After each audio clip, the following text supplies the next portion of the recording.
This is it. Last weekend of the regular season. I love the smile, Todd Father. Hey, dude, we got a lot to do, and we haven't seen you until now, so we're going to get your take on all these wild races, and some of your Let's go, baby. former ball clubs are very much in the thick of it, so we'll get to that. Sometimes we do this topic in slap hands. I'm just going to do it now for a quick minute because I just caught it, and I don't know if we'll have time later, to be honest. Sunday, Charlie Morton calling it a career. He's going to start the game. I don't think he's going to pitch much because Chris Sale's actually the scheduled starter now, the piggyback guy, and I think he's going to want to eat. But congratulations to him. Braves pick him up, and he gets to finish with the Braves against the Pirates. He spent 7 years with the Pirates. So cool little moment. You like that, Kratz? A lot of guys don't get to say goodbye the way they want. I think this would be one of those situations where he does. Absolutely. It's rare to get 10 years in the big leagues. It's rare to make the Hall of Fame. It's just about as rare to go out on your own terms, and it seems like he's going out on his own terms. Obviously, he wishes this year would have gone better, but it's so cool that it's lining up. He's going to face the Pirates, the team who gave him a shot. He didn't make his big league debut. He made that with the Braves, and he's playing for the Braves. Like, somehow we got to smatter in some Astros here somehow, like, because he's known for both. But, man, what a career. Charlie Morton, man, when you think of him, you think of when he came into the league throwing 90 to 93, maybe hitting 94 with that nasty breaking pitch.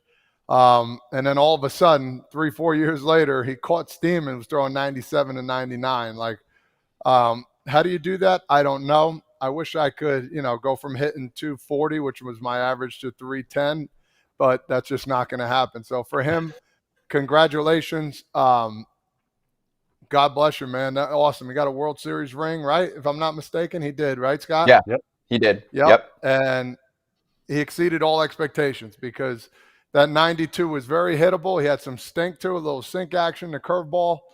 But with that curveball in 98, a whole different ball game. So he lasted a long time and well-deserved going away present here on Sunday. Yeah, World Series, All-Star. And guess what year, real quick, were you guys drafted? What year? 7. 02. That's the same as Charlie. Charlie was drafted in 2002. He was a high school kid. He got traded over in the not the Jeff Carson's deal, Ryan Church deal. I'm not sure. To the Pirates, and I got to catch his first AAA start. He made like one or two more, and to the show. Yeah, not until 2008. 2008 to the show, and then 2018 was really the breakout for him as age 34 season. And then he had a nice little 7-year run where he's been pretty effective up until this year where he's calling it. So anyway, cheers to Charlie. That's happening on Sunday, but there are very meaningful games going down over the next few days. Let's get to it. He's charging the mound. We're charging, baby. Let's set it up. Diamondbacks have a shot. Reds have a shot. Mets have a shot. What's going on with your Reds, though, this week, top 5? They have good pitching, but I've spent a lot of time watching them. Are they going to score some runs this weekend? They better. Snuck by that last game, too. They had a chance. They had so many opportunities to kind of get 2 out of 3 at least there. Extra innings. Man, yep. They were sitting in the driver's seat. I was out in Cincinnati at a Jeff Ruby Foundation charity, and it was electric. The people in there, like, I was trying to talk football, but they know the Bengals are done, so they were basically talking baseball. And this would be so good for the city. I said, yeah, without a doubt. Like, this is awesome. I was actually excited too, man. I almost stayed another day just to watch the game, but it was good to see a packed house. It was good to see the energy. They still got a good chance here to matter with the Mets. Now, Mets have to lose and they have to win. Packed house? Question mark. They sold some tickets? Question mark. I thought Cincy should have shown out a little bit better. I get it. It's during the week. School's back in. I needed to see more Cincy fans, but the Reds bats really didn't say, hey, come out and watch us. They were like, don't tell us. Don't tell us these games. Besides Tyler Stevenson, they wouldn't have been in the second game. And without that catch from Noelvi Marte, Who knows what happens? Like, they got to hit. They got to hit. I feel like they're going to break out this series. Maybe. Oh, he's Do you knocking against the Brewers? He's knocking the red legs there a little bit, man. Yeah, and I did too earlier in the week. Todd Father, the Skeens Green game had great attendance. I don't care what the numbers are. You can look at the ballpark feed and see who's there and whatever. Yesterday apparently it was 24,000. It was much bigger for Skeens and Green. So yeah, it hasn't been a massive turnout. I'm like, guys, this is your postseason right now. This is it. Yeah, I mean it's kind of par for the course, but 24,000 is a lot more than they've been having the whole season. So they feel it, they understand it, but is it a little bit too late? I don't know. The Mets, who the Mets playing again? I just draw a blank. The Marlins. Mets are playing the Marlins. The Reds are in Milwaukee. And the Diamondbacks are in San Diego. Yeah, and let me see here. Milwaukee. The Marlins have their 3 best pitchers going. The Brewers guys are on. They just need to win one game. They need to win one of them. Yeah, just one. It's Alcantara and Cabrera, so they're going to make it. They're going to make it tough on them. I mean, they're not going to roll over. The Marlins sure as heck aren't going to roll over. Not saying the Brewers are, but I know like today Quinn Priester's going. I saw places he might have a 50 pitch count. Ooh. They let Freddie P go to 75, and he was rolling, pulled him out. So I'm not saying they're not going to try to win the game. I'm saying you're not getting the cavalcade of Brewers pitchers. You're going to get the guy in the situation that it matters for that situation. But from there, if the Reds can outlast this pitching staff, they have a chance of taking 2 out of 3. By the way, quick side note, because I did the research while we were talking. Great American Ballpark holds 43,500. The reported number yesterday, and I get it. It was a day game and then rain delay-ish a little bit, but 24,000 reported number. So it was less than that, especially when you had the rain situation. So, I mean, it's a half-empty ballpark. Sorry. I get it. Yeah. Tickets are expensive, all that. We've gone through all of that, and there's things that teams should be doing to help, although I think there were single-digit dollar tickets that were available anyway for that game. I believe there were $5, $6, $7, $8, $9 tickets when I looked it up that the team was making available, not even for the secondary market. So you just look at that compared to what Cleveland was like for the last few games against Detroit. It's a big difference. It was a different feel. Besides the Skeens Green game, that was lit. So now they're going to have to go beat the best record in baseball, even if they're chilling a little bit, Kratz. They don't have many bad arms, right? The Brewers are still just naturally by playing going to be a pest to play against. You know, you're not getting like a garbage time pitcher to go up against. They don't have that. No. For sure. But you're also not getting guys who are like, all right, like if he gets in a jam here, we're going to definitely go to this guy. They're not going to be dry humping dudes in the bullpen. They're going to be guys that are getting some extra, just a little extra leash to get, hey, we want this guy. We want Uribe to get to 20 pitches. If he's under it, we might give him another hitter. If he's over it, we're not letting him out there. That kind of thing. That is not giving up by the Brewers. That is just, it's a lane for the Reds, which I don't think are even in the same class as the Brewers, to be able to beat these guys. Todd Father, let me ask you. Oh, go ahead. And then I got one for you. No. Go ahead. I'll lean on what you're saying too.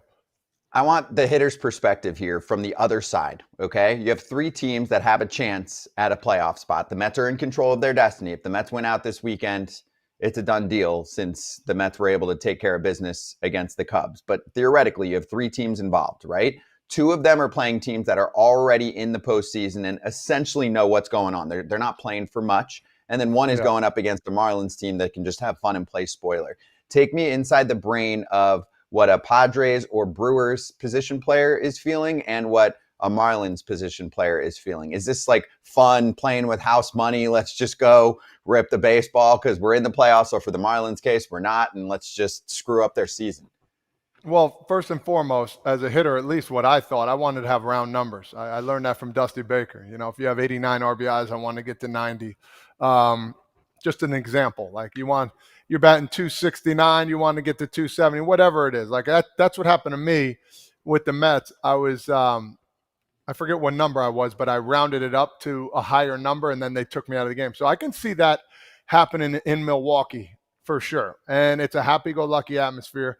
You're going to have home field advantage. It's got to be 75, 80% knowing, because if one team loses, they're automatically getting home field advantage. So they don't even have to win a game anymore, honestly, to get the home field advantage, throughout. But at the same time, the Marlins, they're like, yo, let's just go have some fun and ruin this team here. Let's try and get this team out of the playoffs, something to play for. You got a little chip on your shoulder. Yeah, I know it's football season now for that team, but at the same token, whatever the manager wants me to throw, I'm going to give you 50 of the best pitches I got. I'm going to show the manager for next year what I got, that I'm not going to lay down just because we're losing and we don't have a chance to get to the playoffs. So I would be more scared if I'm playing the Marlins than I am the Brewers, just because of the fact the Brewers, it's like spring training right now. Let me just get my 2 at-bats and, put the young gun in so I don't, get hurt or have any problems moving forward. I like it. Hey, let's show the bracket. Let's take a look at the postseason picture in the National League, where it stands at the moment. If the Mets win out, or say they go 2-1 and so do the other teams, right? Like, they're in control. They would end up with that last spot that nobody wants in the National League, and they would take on the Dodgers. Padres are matching up with the Cubs. Winner of that one would go on to face the Brewers. Phillies are matching up with the winner of the Mets and the Dodgers. Man, I mean, Kratz, that's not necessarily a fun ride for the Phillies, by the way. If it ends up being Mets-Dodgers, they have to play either the Mets or the Dodgers. I think if I'm the Phillies, I would definitely rather play the Cubs.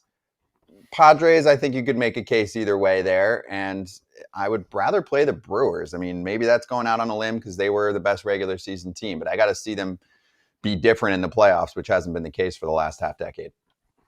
Yeah, and the Brewers handled them during the season. To me, I think the Phillies aren't afraid. If it's the Mets, as long as they're not in Citi Field, you have to win. You got to win all 3 games, and it's the 5-game series, so you have to win. It puts so much pressure on it. But what do we always say? The team that gets hot at the beginning of the playoffs makes that run. You can't just kind of meander around at the beginning and then hopefully get it going. You might as well play the best team that you think's out there right out of the gate, because you either got it or you don't. There's no runway. You have any runway here. You got to come out guns a-blazing right away. Yeah, but it's a shorter series. Yes. It is. And I think, Kratz, you said it well, which was on the contrary of last year. The team's going to come in hot. And that's why this layoff, to me, I still think is troublesome for a Brewer team and a Philly team. Not saying they can't do it, but they're taking Monday, Tuesday, Wednesday, Thursday, 4 to 5 days off of not playing meaningful baseball. So I in my opinion, I still think that matters. I wish there was a different format for that. I wasn't a guy that could take 4 or 5 days off and be ready to rock. It just wasn't in my nature. So, it's going to be one of those things where you think one of those teams is going to make a nice run, like a team in the past has done. Well, I will point out last year, 3 out of 4 bye teams advanced, right? Yep. There you have it. But in prior years, it didn't happen. So either way, whatever happens, there'll be excuses coming from teams. We will look forward to those excuses. What? Phillies need it. They need Trey Turner to get back. I'm not saying Mundo Sosa 3 homers isn't the answer. They're a better team with Trey Turner in the lineup, and he needs those extra days. So that could save him. No player has come out that's currently playing and saying, "Dang it, I wish we didn't have these next 4 days off to get healthy." Now, when they say that before the series, then I'll listen to them. Mm-hmm. All right, let's do this. We're going to step aside. We have plenty of playoff talk to go. But coming up next, Ryan Goins, former big leaguer, current Angels bench coach, joining us on FT. Go.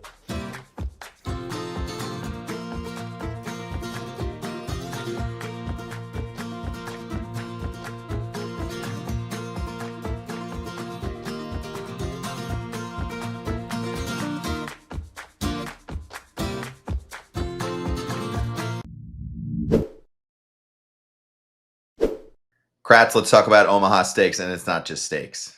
It's chicken wings. It's smash burgers. Big deli style franks. There are a number of categories that you can hit all in one place. They've been doing it for a long time. They're the best in the biz. And if you got a good filet, life's good, man. But you got to finish every meal with some delectable desserts, too. They have those, too, to go along with these delicious steaks. Apple caramel tarts on the list, among many other menu items to check out. Be the hero that orders Omaha Steaks and is the most popular person in your household. So get fired up for fall grilling with Omaha Steaks. Visit omahasteaks.com for 50% off site-wide during their Red Hot Sale event. And for an extra $35 off, $35 off on top of that, use promo code FOUL at checkout. That's 50% off at omahasteaks.com and an extra $35 off with promo code FOUL at checkout. See site for details. Do it. omahasteaks.com. Foul, F-O-U-L. Get after it on a Friday. Get grilling. Get after it like the Baltimore Orioles did with their Minions dress up. Now, I'm not a Minions guy. I like them. I've never seen any of the movies. Like, it's, I don't have kids, and it's what? Should I see them? You have to. You need to see some Minions in your life, Scott. Have you seen it, Todd Father? Oh, yeah. I haven't seen the movie, no. Let's go. 2-1. We got you, Kratz. I'm not into the Minions. But I like what tragic. they did. I thought that was cool. What did you dress up as, Todd? What was your dress up? I was in a diaper and had a binky in my mouth and a bib. And that's Yesterday? it? That was it. And we walked 6 blocks in New York City to get to they dropped us off 6 blocks away. That was, that was something special. 6 blocks of glory. That's good. Of glory of 8 males in a diaper and sucking on a binky and a bib on. That was pretty Nobody cool. even looked twice in New York. It was the perfect place to do it. Perfect place. That is true. In fairness, in New York, there's so much going on at all times, and people dressed up that, like if you, walk through Times Square, you'd be like, I'm surprised they didn't try to throw you a few bucks. Like, can we take pictures with you? Here's $1. That's what they do in Times Square. Don't do a dress up in Atlanta. Boy, you get some, hey, what's that boy doing over there? Why is she dressed in that? Yeah, a little crazy.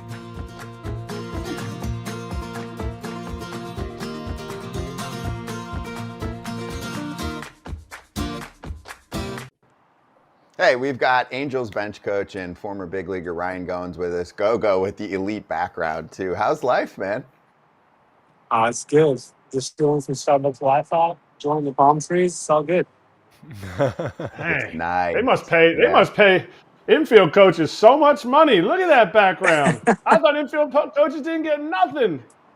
Hey, LA got beautiful Starbucks out here. Is that what it is? That's what it is. That's when what you they used look to play like. in the field, you weren't buying those Starbucks on the way, and you made way more money. Now look at you. You buy your own food and everything. Yeah, don't like to go to the field at 10 o'clock anymore and just steal all the food and the drinks. I'm like, all right, let me stay away for a little bit. That was back in the day. I was broke, just trying to make a living. Still broke. Trying to grind. Yeah, no, I get it. Hey, appreciate you coming on here, Go. But look, to say Ryan Goins has managed 2 big league games officially, I know there's been ones where you stepped in when there's ejections. I got to say publicly, congratulations. Like that, to me, that's awesome. I don't care how you got there. You managed 2 big league games, but no way you thought that was going to be what you were doing when you signed on this year to be the infield coach. Yeah, not a chance. It's like, things happened this year, obviously, with Watch going down, and appreciative of the opportunity that I got. When I stopped playing after 22, I would have never said I managed big league games 3 years later. But it was an awesome opportunity. So fun, something that I've wanted to do for a long time and I want to do going forward. So let's see where it goes. All right. So what is that like when you're getting hired to be the infield coach on Ron Washington's team? I get it. Ron Washington, You worked under him with the Braves, right? Like you were one of his infielders. Isn't that kind of intimidating? Isn't that kind of like, dang, I better, Wash is always out here with these dudes. He's always got all these videos of working with these guys and everybody talks to him, even the other team. Are you kind of like looking over your back, or was Wash like, you got this, go? Not looking over my back. Obviously, he trusted me to come in and be the infield coach. I believe, like, I was always really good at defense, and when I got with him, I became better, right? And I was like, I didn't think there was anybody that could really do anything to get me better on the defensive side, and he was one person that made me better. So a lot of our routine is exactly the same as his. We do all the drills on the knees and the glove angle stuff. We switched a couple of things with our ground ball routine, but other than that, it's pretty much the same thing that he's done forever. And then, when I'm going over stuff and he starts talking, it's kind of like, all right, you're going to listen to him, obviously, because he is who he is. So I just kind of take the step back and let him go. I want to ask you a question about coaching. Did you find it hard transitioning from being a ball player to now a coach, especially being a young guy too as well, just coming out and all of a sudden, boom, I'm heading up to here to be, an infield coach, a bench coach, and now, have you thought about maybe managing too one day? Is that a possibility? I mean, that'll be for other people to decide if the managing is a possibility. It's what I want to do. It's like my ultimate goal is to manage. We'll see where infield coaching or the bench coach thing takes me in the future. But, the transition to coaching wasn't tough. I knew when I was done, it's all I've done my whole life. It's like the one thing that I really loved to do. I knew I wanted to coach. So after 22, I got back. I called back up to the big leagues. I was there for 7 games and I didn't play. Didn't even get my hamstrings loose, So it was kind of like, all right, I got back here. I did what I wanted to do, but I just don't feel like I'm a big league option anymore. And then just knowing that I wanted to coach is like, all right, let's just start the journey in a new way. And then I got really lucky, went to Kansas City, coached in AAA. I signed a player contract knowing I was only going to coach. So coached there for a year and then, talking to Wash that off season and got this opportunity, which I didn't think would come that fast. You kind of prepare to grind it out in the minor leagues, but I've been lucky. I've been around some good people. I've been lucky, and to get this opportunity, it's been great. So it wasn't tough to just transition. I knew I was done. I just wasn't a big league player anymore, and it wasn't. All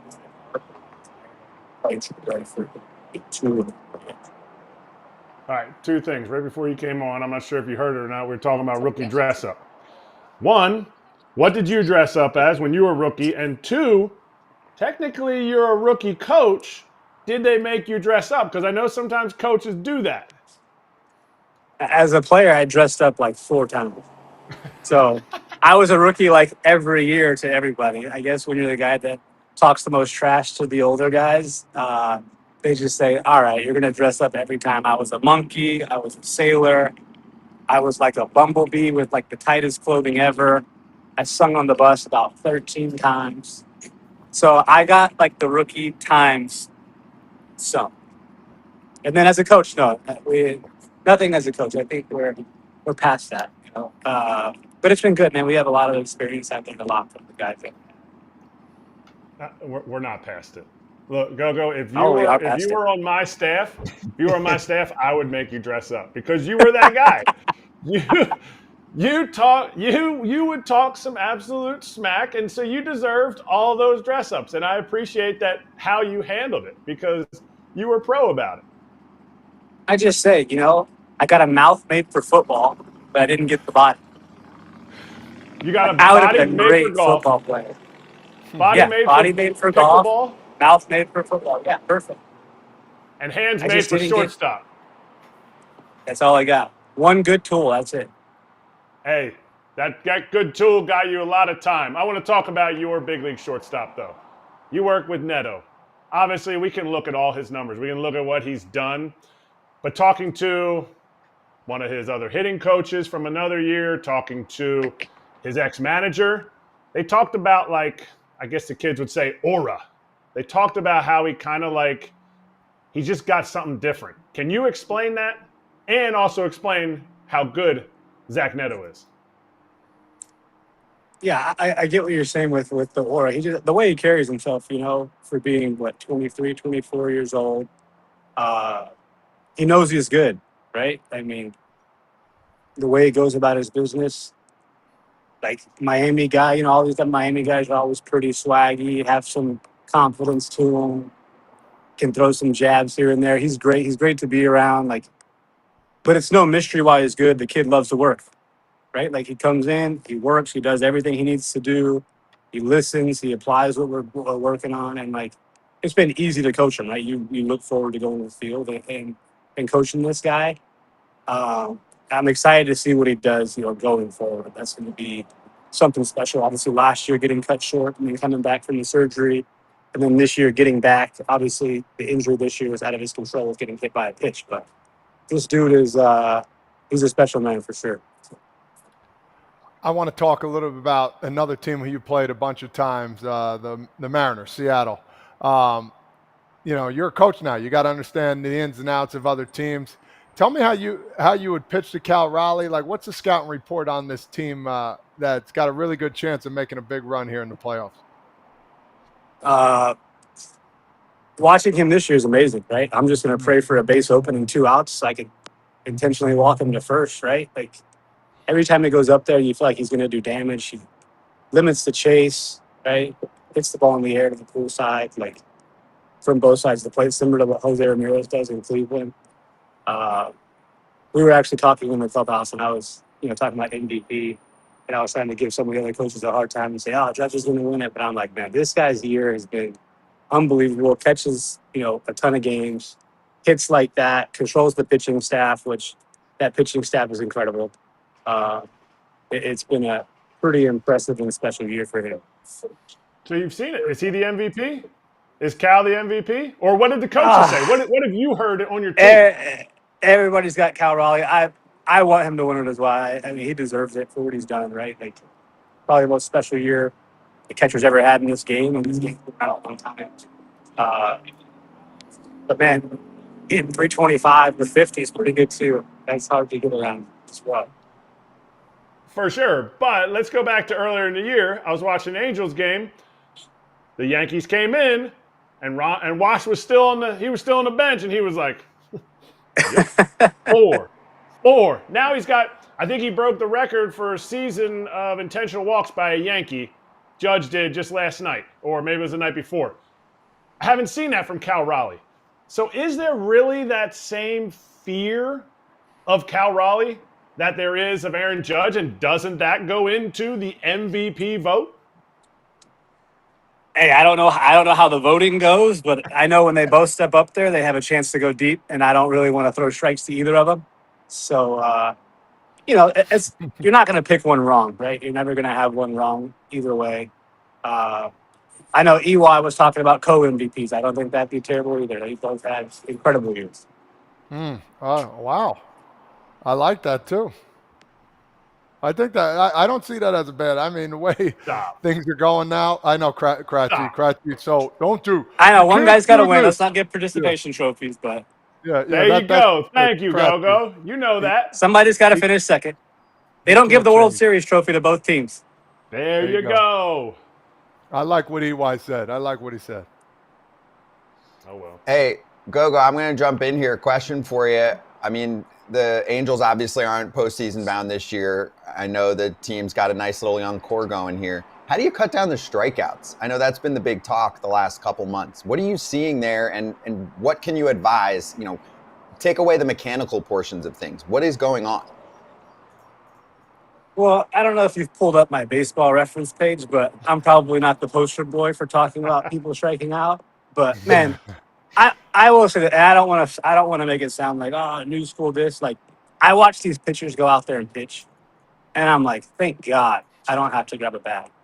It's like top of the zone, 98, 99, slider down. Like, you go face Seattle, it's like top of the zone slider, top of the zone slider. It's like, I was talking the other day, like these pitching labs, right, that guys go to, they're creating pitches they know you can't hit. Right? Like, they're doing things you can't get to.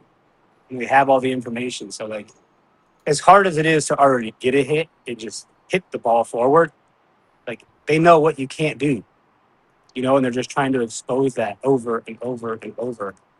You know, like, as much as you want to say choke and poke it, I get it, like choke and poke it, but you hit a ground ball to a guy like me or a guy like Zach Meadow, you're out.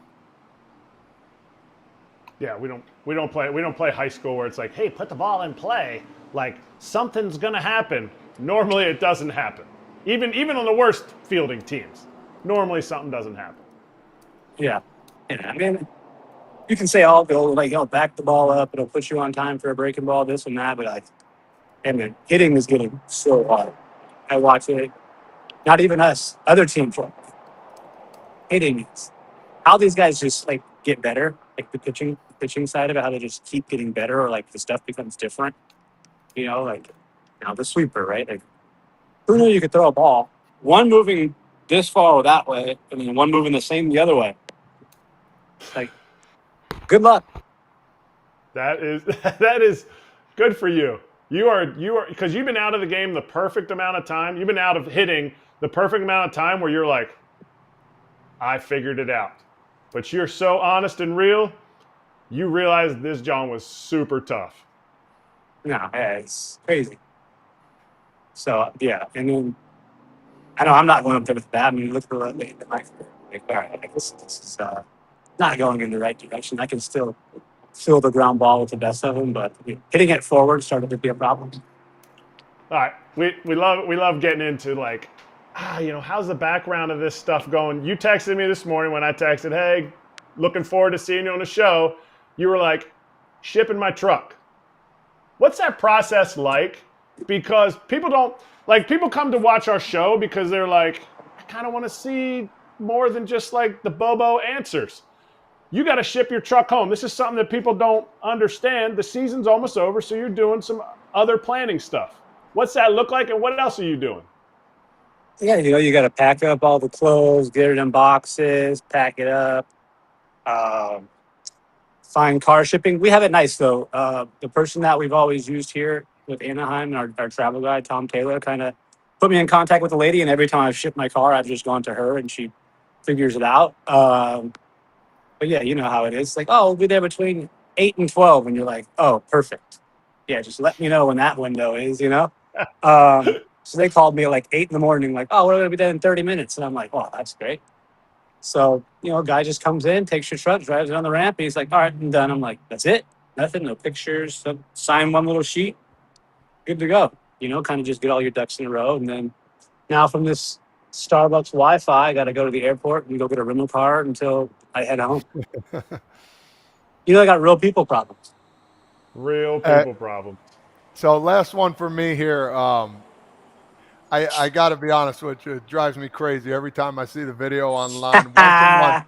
Once a month, I get somebody to send me this video of you doing the hidden ball trick on me. I have my players that I coach that are 9, 10, 11, 12 years old. Every time it comes up, they go, oh, my God, I didn't know you got hidden ball tricked. You're supposed to be like knowing everything. You son of a gun. It's once a month for the rest of my life. I get somebody either sending it to me or bringing it up. And I was, oh, my God, bro. I just remembered. It still drives me crazy to this day. You got me. You got me bad. Oh, hey, the same way. Hey, somebody's like, hey, I saw you on Instagram. I saw a reel of you. I'm like, well, I know it wasn't me hitting. So, I always know what it is. You can ask Kratz. I did that so much. It was that in that one moment, like that time, I was like, it's going to work this time. It was the one time. Usually I'm like, oh, just wait, whatever. And that one time I was like, I just feel like it's going to work. When I saw it, I was hoping the umpire saw it. I was like, I hope he saw this. And he saw it. I was like, yes, finally. That was the only time you got somebody on a hidden ball trick. Yeah. Oh, man, alive. I'm one for about 2,000. So. I'll tell you what. Never, at least once a month, I get that video from somebody or a kid comes in and goes, oh, you're the guy that got tagged out. I just saw it on Instagram. They post it nonstop. I'm like, all right, we can get rid of it now. I get it, but yeah, good for you. Good for you, Todd. Pull your trophy over so that you feel better than Gogo. So Gogo can see your home run derby trophy, which you keep next to you all the time. Give it a Hey, way smooth. more show homers over there, you know? Hey, luckily we won the division that series. Thank God, because that could have been really bad. Yeah, that was Good funny. job. But Very nice. you can just Very tell him, hey, just tell him I had so many show homers. I'm not used to being on second base. You know, nice. Yeah, there you go. I'm usually just jogging around them. Yeah. It's a Thank good thing you, Scott. Gogo wasn't a good hitter. It's a good thing Gogo wasn't a good hitter because you would have talked way more trash. Wow, God knew what he was doing. You know, Yeah. 5'10", 180, no pop. Like he knew if I was 6'3", if I looked like Aaron Judge and hit 50 homers, it would not be good. Oh man, I would have loved that. I would have loved it too. Go. Yeah, exactly. Yeah, he A plus trash talk, but bring it, man. Make some of those Angels guys do that. You know, obviously, a few games to go here, and the rest of the way, we love that. Game needs more of it, in my mind. We always push for that on here. Just bring more fun, more entertainment to the sport. So, Oh,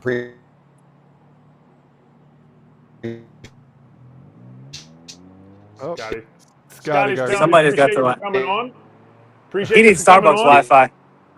He must be on that minor league Yankees Wi-Fi. Yeah, and he needs this LA like Starbucks twins. Wi-Fi, boy.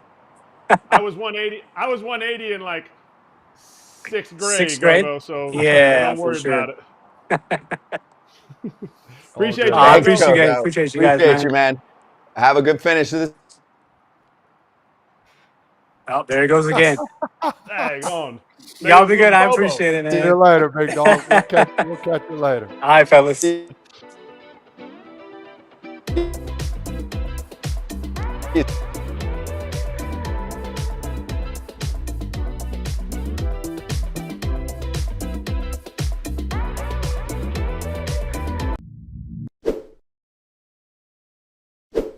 Kratz, at some point, we're going to laugh about how healthcare was so reactive and not proactive. And we're starting to change that with Superpower. They believe every human has 100+ year potential, and they're here to help you get there. I'm a big believer in this. I just started the journey, so I'm excited about it. And what do you think?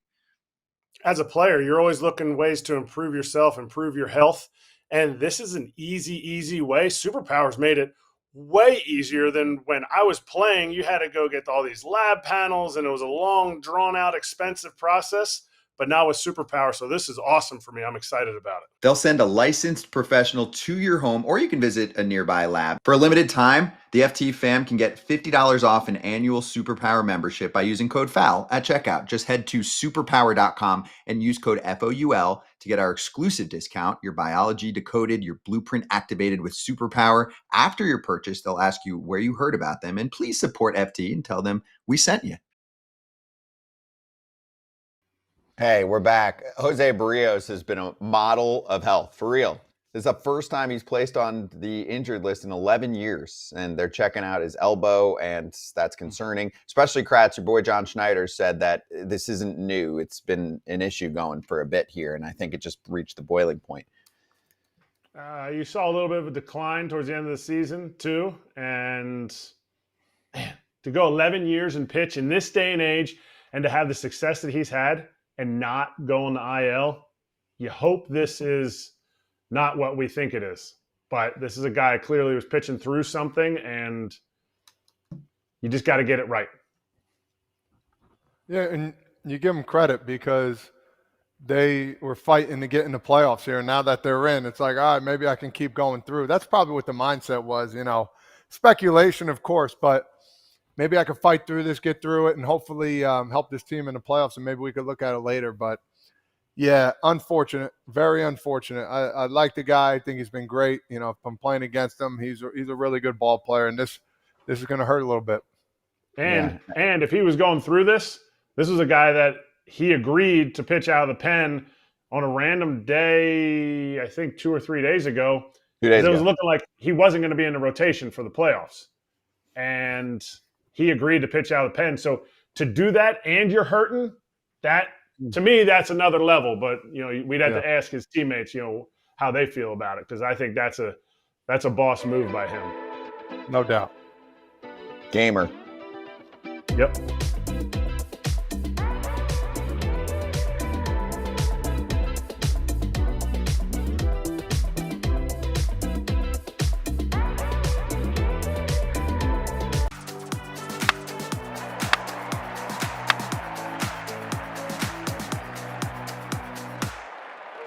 Better than box scores. We're going to start with an AL East report. Todd Father taking over. What do you have for us on the American League East clubs, the Blue Jays, the Yankees, and the Red Sox heading into the final 3 days of the regular season? Yeah, this is awesome. This is just all. I mean, listen, if you're a fan of either team, there goes my mic in the back of my head. If you're a fan of either team, this is incredible. If you're a fan of baseball, this is incredible. They are both tied. I know the Blue Jays have the tiebreaker. But at the end of the day, you just feel this Yankee team is getting hot at the right time. It's unfortunate to me to think that one of these teams, they're going to have the second best record in the American League, but they're going to have to play and they're not going to get a bye. You know, I just think that's the tough part about it. But again, the Blue Jays have it all squared away. They're playing against the Rays. It's going to come down to who loses one of these games out of the three. I don't see either of them losing, but I do see some close games and some, tightness coming of both sides. Like, oh boy, tie game going in the 8th or 9th. Like, this is where you just sit back, have whatever you want, a root beer, a glass of vino, whatever it is, and just enjoy this game of baseball, because not only playoffs are great, but this last 3 games, this last week, I really enjoy this even a lot more because there's a lot more teams that are fighting to get to where they need to be. Yeah, I would love to see these games go down to the last day. But you talk about teams getting hot at the end of the season, like, ooh, that's what really propels them in. I know in 2018, every game down the stretch mattered because we were trying to win the division. And that's exactly what these guys are doing. We got a day off. We beat the Cubs. They had to go play the wild card. Now these teams have to go play the wild card series. Winning the division is so key. And playing meaningful games, you're already getting the feeling like Todd said, that feeling like, oh no, we're down by a run. Oh no, we're up by a run. Oh, we looked at the scoreboard. They're down by a run. Now you get that confidence. It's like a slow build into the crescendo that is the playoffs. And I think it'll set the teams in the East apart from other teams in the league. Also, just want to clarify, the Mariners have a chance still to finish with the top or second best record. So there is that chance too. I know you were saying, there might be the two top in the East, right? They're both 91 and 68, the Blue Jays and the Yanks, heading into the last weekend. Mariners are 90 and 69. They match up with the Dodgers. Dodgers not really playing for anything, so they're going to get their ducks in a row. Mariners are, right? I mean, Mariners are playing for some pretty serious home field situations. If this is a team that wants to make the World Series, you want to shove these last 3 games, right? And we know Cal Raleigh's trying to hit 90 homers in the last few days of the year. So, and they're going to get a bye. The Mariners might. Yeah, well, we know that, but I'm saying the Mariners still have a chance to have the top record in the American League, and so then everything goes through Seattle. Obviously, they want that. Yeah, and with the bye, all their starting pitchers are going to pitch essentially all the way to the end. The Brewers are doing it a little bit differently. Some teams are not using all their starting pitchers. So to me, I think it is something that it's up for grabs, but not a shocker that it's up for grabs in the American League East. The East is a beast. It is. And I mean, you also have Boston, Todd Father. They're taking on the Tigers. Tigers need to still win some games. It's looking likely that Houston will be the team on the outside looking in, but not a lock yet. So we'll keep an eye on the Red Sox and the Tigers too. And did you guys see this story about Trevor Story? Oh, there you go. 6 errors in his last 7 games, 5 of them on throws to first base. And I mean, there were a few quotes post-game. The one that stood out to me was him essentially talking about how it's not an excuse to say that you're getting kind of tired at the end of the year, but that can lead to a lack of diligence on completing the throw to first base. He said, you could say body tired. That's not an excuse. Got to be very diligent about finishing the throw. Is he kind of telling us that he's feeling it a little bit right now? Yeah, I guess he is. I mean, there's one thing that I guess it's tough to say, because if you're talking about there's no excuse of being tired, does that means you're tired, right? I mean, Yes. first and foremost. So, yeah, I mean, the season's long, but that's what you prepare for. That's what you keep working out for and everything else.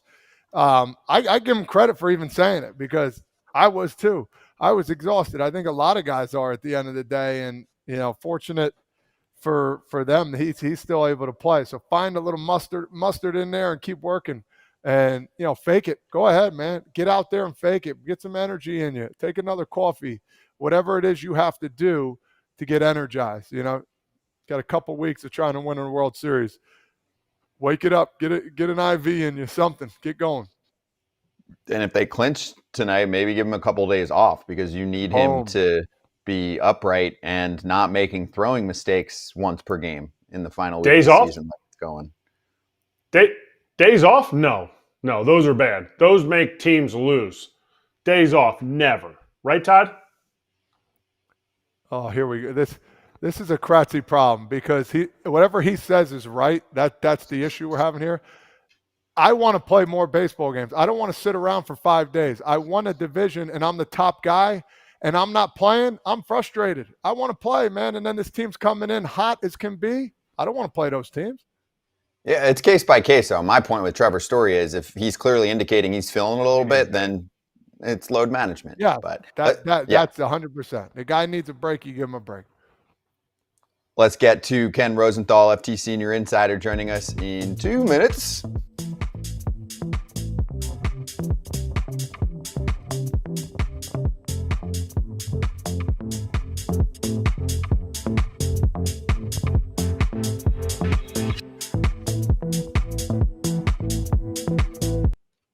Hey, we're back. By the way, the Tigers did win a game, so that helped for them to get on the board early with a couple solo homers. Riley Green also homered later, which helped give him a little extra insurance as they pulled off the 4-2 win. Eventually, Will Vest looked like he was celebrating winning the World Series, and I'm not criticizing. I'm saying you should because they hadn't won in like 2 weeks. So celebrate that thing. You need to make the playoffs. Right? It's one thing that you're giving up the division, but you need to make the playoffs, and that win was critical for them to do so. Otherwise, they'd be tied. Well, they're tied, right, with the Astros right now, but then the tiebreaker, or is it one back? One back. They're one up. They're one up, but then they also have the tiebreaker, so technically it's two. So it's how two. How lucky are the Astros, man? It doesn't. It's ridiculous. Absolutely ridiculous. They're going to get in by default, pretty much. No. No. It's the other way. Not going to get in. Other way. Astros are a game back of the Tigers. And the Red Sox too, aren't they right there? Like one behind them? Yeah, but for Boston, I mean, so Boston, here we go, because I know there's a lot going on this week. Right now, the Yankees don't have the tiebreaker with the Blue Jays, so they're the first wild card. Then you have Boston as the second wild card, 1 game clear of the next team, which is Detroit. So Boston can clinch as early as. And they play each other, though. They play each other. It gets interesting if there's a sweep on one side or the other. That's, to me, where it gets interesting. Yes. If there's a sweep, and Houston wins 2 out of 3. Listen, they're going to win. They're going to win all their games, in my opinion. I don't see Houston losing. So I think Boston or Detroit is going to be the odd man out. I would say it's the other way. But really? But yeah, I feel like Boston and Detroit are going to kind of beat each other up, and Houston they got to do more. They have to sweep, and I don't know if they're playing good enough right now to sweep. We'll see. Yeah, but big win. And also, I mentioned Riley Green. He's got 36 homers on the season. He really slumped during this time period for the Tigers, but overall in the year, he's had a banger year. So he was really catching a lot of flack, like, this is supposed to be our superstar, carry us back out of this. But he's had a really nice year. American League postseason picture looks like this. Tigers and Guardians, why not? Matching up if things hold off this way, and then they'd play Seattle. Then Red Sox, Yankees first round. How you doing? And then they'd match up against the Blue Jays. So we have all the divisional stuff getting out of the way nice and early. Do you like that? Do you guys like that divisions are playing? Yes or no? Real quick. No. I'm okay with it. Me neither. I don't like it.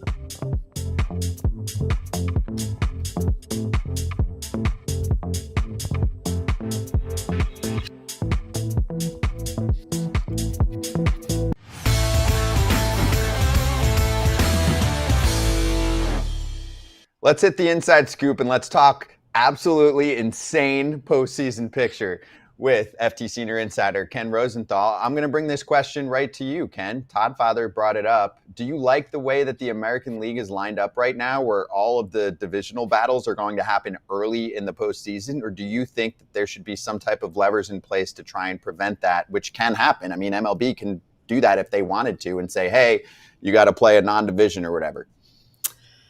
I'm not really that fervent one way or the other on this topic. I understand what Todd and Erik are saying in that you don't want to see the Yankees and Red Sox in the first round in the best 2 of 3. That's not ideal.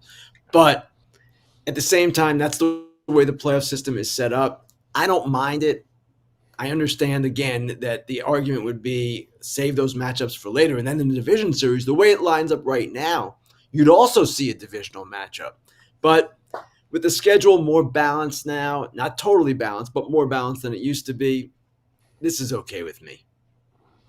Can you, and we also had this conversation, I feel like the Astros are going to bump one of these top 2 teams out. I don't see the Astros losing. Do you see the Astros getting in and maybe the Tigers or maybe even the Red Sox, after all the fight they've been through, are out of the playoffs?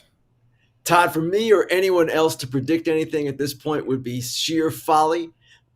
We've all spent the season trying to figure this thing out, and we've been all wrong every step of the way. 2 weeks ago, you would not have foreseen where we are right now. There's no way. Now, you're asking me which teams I think are in the best position. Yeah. Cleveland and Detroit are in better positions than Houston simply because of the way the math shakes out. Houston not having the tiebreakers and being a game back of the Tigers. But that said, while Houston is not playing well and while Jeremy Pena seemingly is out the rest of the way, and they, without Alvarez in addition to that, if they sweep the Angels, if they somehow find the gumption to sweep the Angels, then maybe there's a way in for them, depending on what happens with Detroit and Boston. But it's going to be pretty difficult, it seems to me.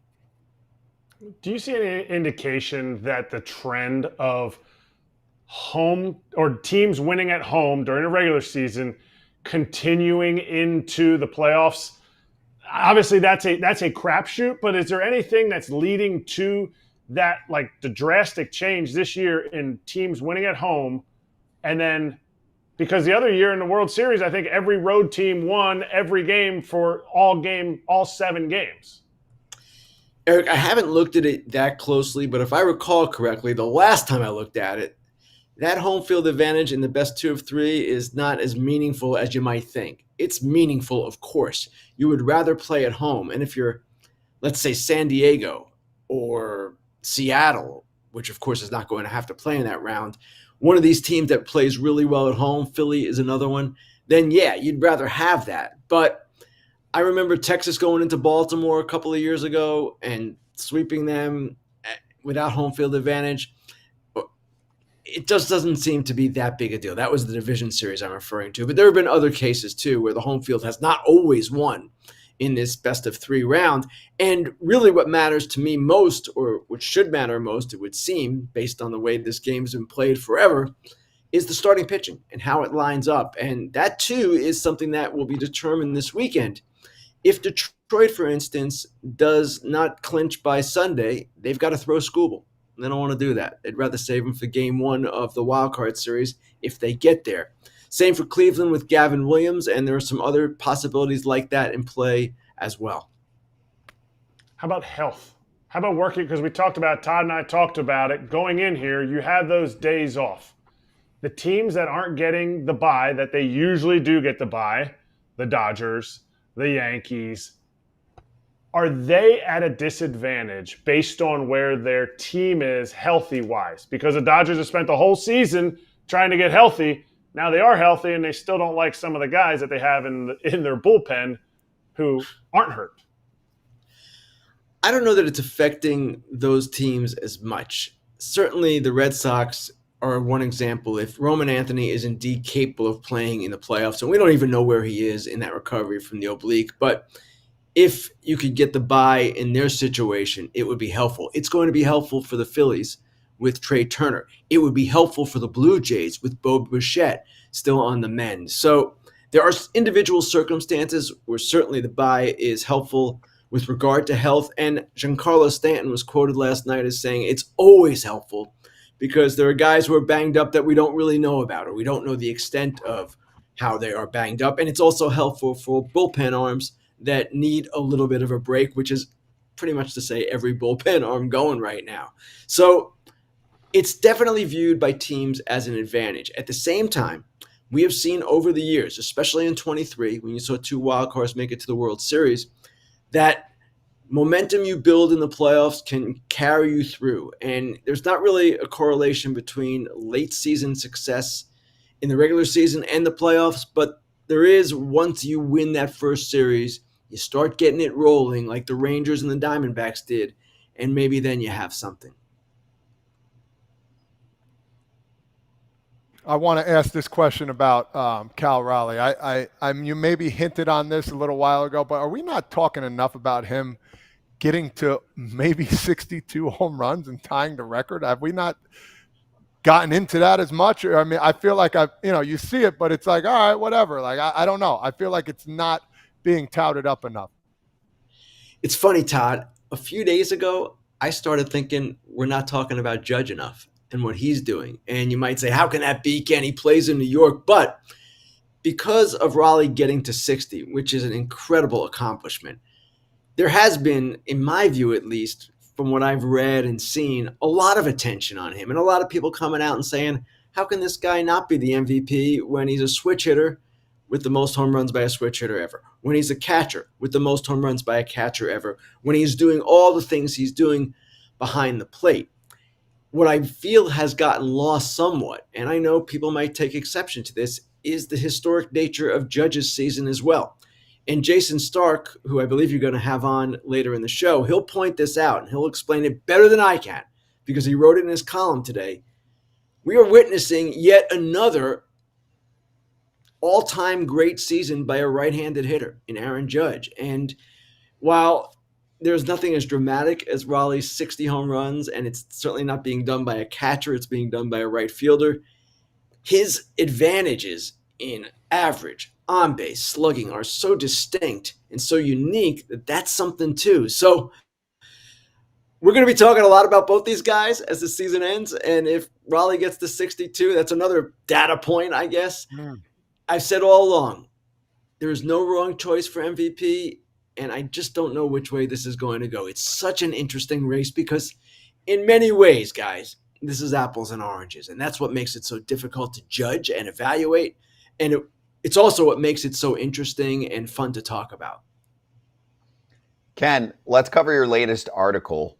15 MLP teams that could change their manager ahead of baseball operations this offseason. Last I checked, that is half of the league. So there are some more obvious ones on there, but I'll give you dealer's choice on the one that you wrote about where you said, wow, this would stand out to me. Where's one that people should be like, whoa, I didn't even think about that?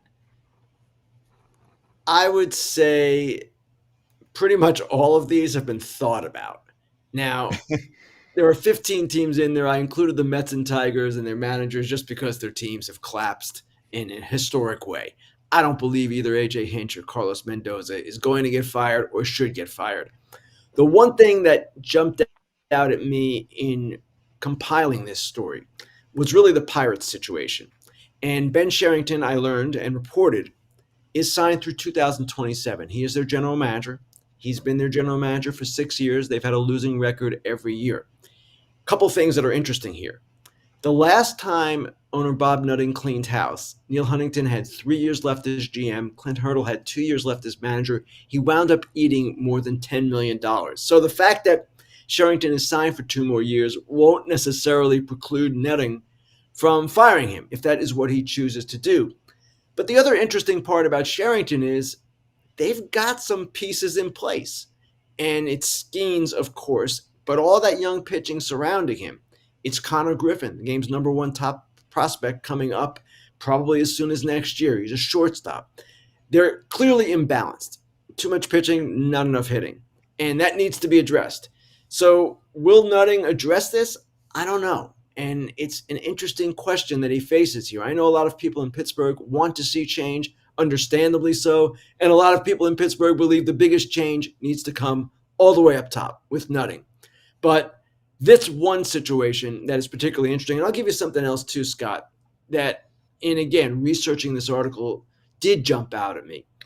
The fact that teams like Colorado and Anaheim, which might seem obvious, teams that are headed for change, they might go for short-term solutions or no solutions at all because of the concern of a lockout coming in 27. Why commit long-term when we don't even know what's going to happen in 27?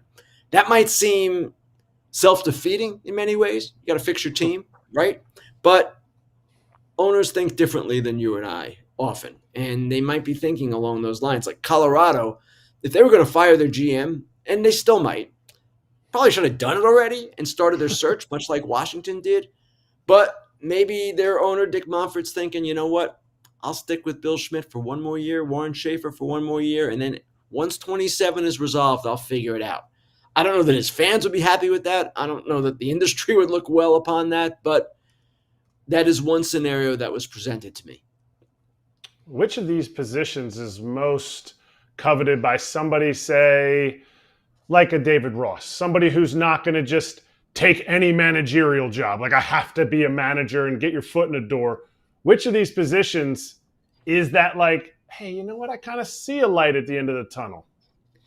I'll give you three. Atlanta is the most obvious if Brian Snitker retires. And as I wrote, that is not a sure thing. He might decide, you know what? We're going to be pretty good next year. I want one more shot at making this thing go. Texas, if Bruce Bochy retires, would be another intriguing possibility, though they're going to reduce payroll after what happened this year. And then there's Baltimore.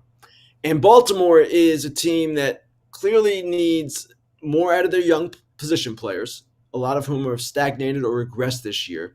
Clearly needs to find an ace for the top of its rotation and also needs to rebuild its entire bullpen. But when you have that young core of position players, you have the potential to do what they did, in 23 and 24 when they made the playoffs. So I would say those three are the most appealing. Washington, Colorado, Anaheim, if it opens, not as much.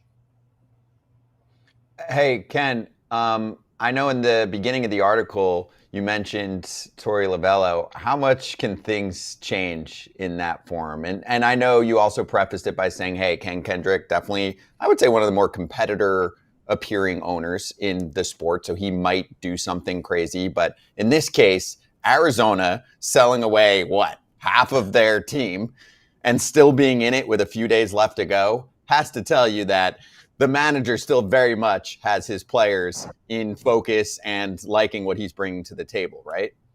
No question. And he's not on the list. I used him as an example of how things can change so quickly for managers and teams in general. I remember in late May, the Diamondbacks were struggling. They went through like a 1-9 stretch. And remember, they had signed Corbin Burns. They had put in some effort into winning this season. And I was thinking to myself, might Torey Lovullo be in trouble? And I made some calls, and it turns out he wasn't. And then just a couple of weeks ago, Buster Olney of ESPN had him on his own list of managers who could be in trouble. And not because he necessarily believed it. And he said it almost seems silly to include him on this list, but he mentioned that Ken Kendrick, the owner, is a really competitive guy. Now, let's look at the Diamondbacks' whole picture. What has happened here? They lost Burns and two of their top relievers, Justin Martinez and A.J. Puck, to season-ending injuries. Then they lost Lourdes Gurriel Jr. to a season-ending injury as well in August. They traded. I don't need to go through the whole list, but three of them were Merrill Kelly, Eugenio Suarez, and Josh Naylor.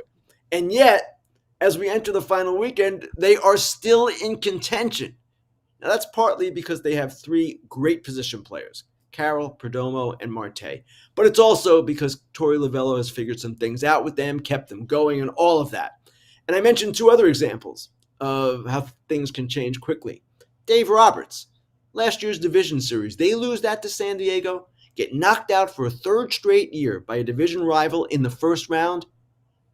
I would think he was getting fired. Turns out he gets an extension for winning the World Series, highest average salary by a manager ever. And then Mike Schilt a few years ago with St. Louis, you remember the 17-game winning streak, the third straight playoff appearance. He gets into a fight with John Mozeliak, not a fist fight, but a philosophical difference kind of fight, and he's gone. So I made this list in the article fully aware that something might happen this postseason or something might happen behind closed doors that changes everything for a particular manager in a particular situation. We'll see how it all plays out. But the expectation, isn't there an expectation for some clubs over other clubs? Like, oh, it's neat that the Guardians are making the playoffs. Voter's not in there. The expectation of an Aaron Boone, because once all the crappy teams stop playing, it's all the good teams. And if you're the first one out, are there any managers, because I don't think there's any general managers I can think of, but any managers that could lose their job if this postseason doesn't go well? Well, I mentioned two, and Aaron Boone certainly would be one if indeed they get knocked out early. And I'm not even sure then he would get fired. He's so close with Brian Cashman, the GM, so well thought of by their owner, Hal Steinbrenner. I know fans have wanted him fired, as I wrote in the article, 627 times already, but it hasn't happened, and it would take a lot for it to happen. I would think it would take a first-round exit or an early exit with them playing poorly for even it to become an issue. And then Rob Thompson and the Philadelphia Phillies. They go to the World Series in 22. They lose in 7 games in the NLCS, their final 2 at home to the Arizona Diamondbacks in 23, and then they lose in the division series to the Mets last year. They've gone backwards each year. They added at the deadline, had maybe one of the best deadlines with Duran and Bader and signing David Robertson as a free agent. And now they have a team that even without Zach Wheeler looks like a World Series type team. If they get knocked out in the first round, will the question be raised? I'm sure it will be raised. I don't know that it will lead to change. In my view, Rob Thompson is the perfect manager for that team, but Dave Dombrowski, president of baseball operations, could decide, and I'm just speaking hypothetically, you know what? We haven't gotten there with this manager. Let's try another one. I don't know who it would be. I don't know what logic there would be behind that, but these are the kinds of things where at least the questions would be raised. I'm not sure that they would lead to anything, but yes, there would be noise. That makes sense. I mean, if you look at Philly, last year was certainly disappointing in the playoffs, and people thought they were going to drastically switch things up. They didn't. They made a few additions, but they're like, let's roll this out one more time. If it doesn't work again, I think you're definitely going to see some more drastic changes roster-wise, and yeah, maybe coaching-wise. So good call, Ken. 15 teams on there, so I'm encouraging everyone to check it out. We only got to several of them, so check out the article. Ken, enjoy the weekend covering Cleveland, right, this weekend? Yes, Cleveland. Okay, have fun. We'll be watching on Fox tomorrow, and we will see you next week on Fair Territory. Thanks, guys. Thank you. So Ken will recap the weekend for a big Fair Territory on Monday. You'll want to tune in live Monday morning, and if you do miss it, obviously it's there for you, sitting on YouTube and wherever you get your podcasts. We'll swing right back, and we're going to go over some major lineups, playoff lineups, and try to somewhat rank them.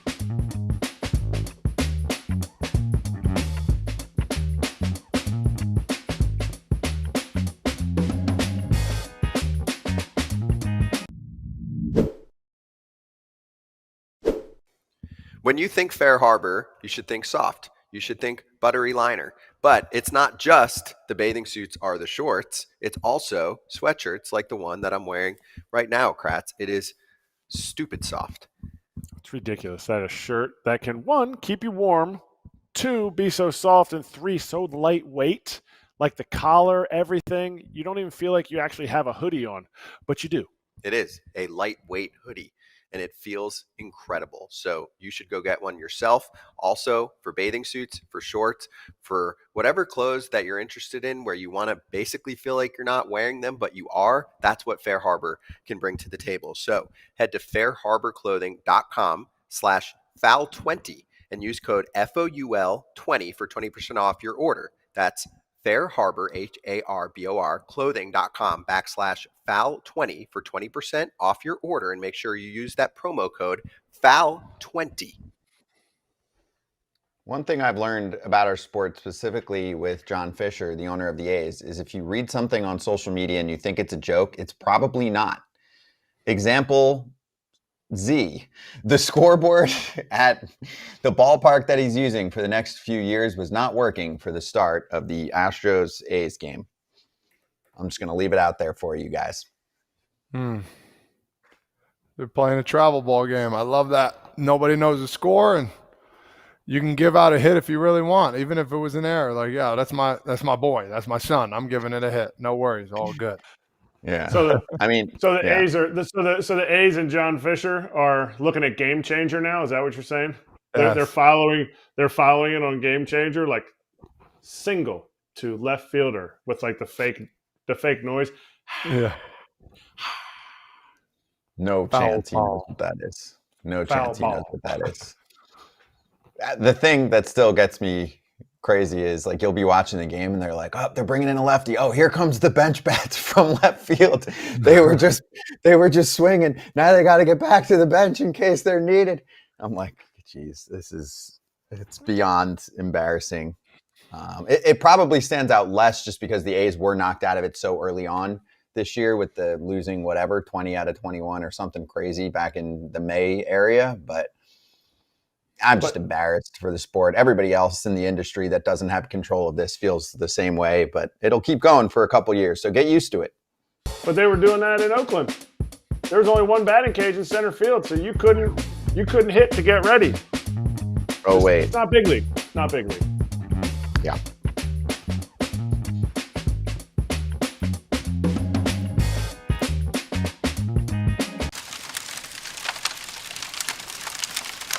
Let's hit Hot Corner, powered by MLB Rivals. Go get the game. Look at it in your app store and then press download. It is free. We'll talk more about it at the end of the segment. Best lineups. What are the scariest lineups in Major League Baseball heading into the postseason? Who wants to start? I'll go. Yankees. Okay. That was easy. Wow, you stole Todd's pick? No, I mean, but it was just easy answer for sure. I really think they've gotten a lot of flack and a lot of issues when you break down the numbers that, in my opinion, play in the postseason. And I'm not saying I'm picking the Yankees. I'm saying the Yankees lineup, those numbers play. I heard somebody talking about it before, like balls that are put in play at 90 plus miles an hour are, have like a 280 average. 95 plus is like 310. 100 plus is like 480, and anything over 105 is like a 580 clip, something ridiculous like that. The Yankees hit the baseball hard. Do they strike out? Absolutely. Do they kick the ball around? Sure. That's not what I'm talking about. That is a lineup to me that is feared because they have a lot of balance. They have a left-right combination that hits the ball harder than any lineup consistently 1-9. Yeah, and I'll back that up with 8 guys with 20-plus home runs. I mean, that is absolutely phenomenal. I'm going to go with your squad, the Phillies. I think the Phillies lineup is incredible, especially if they get this guy Sosa to hitting 3 home runs in a game. He's back, mashing the ball. Schwarber, Harper.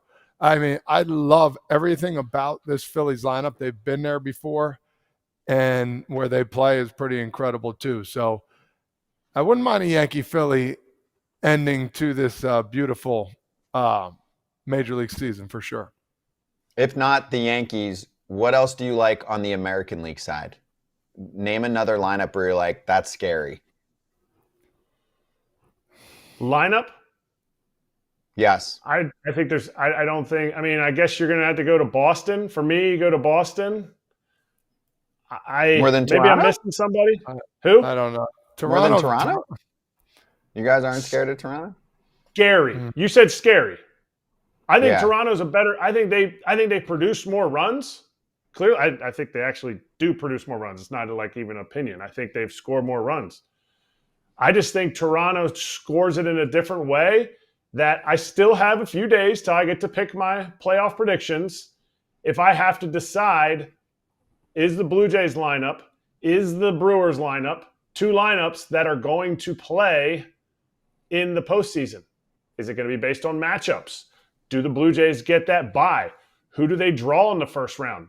Do they draw a pitching staff that's just going for strikeouts? If they do, to me, I think the Blue Jays lineup has the advantage. If they draw a pitching staff that executes pitches and isn't necessarily big punch-out team, I think maybe the Blue Jays have a little bit of a disadvantage. So that's why I don't pick them over it.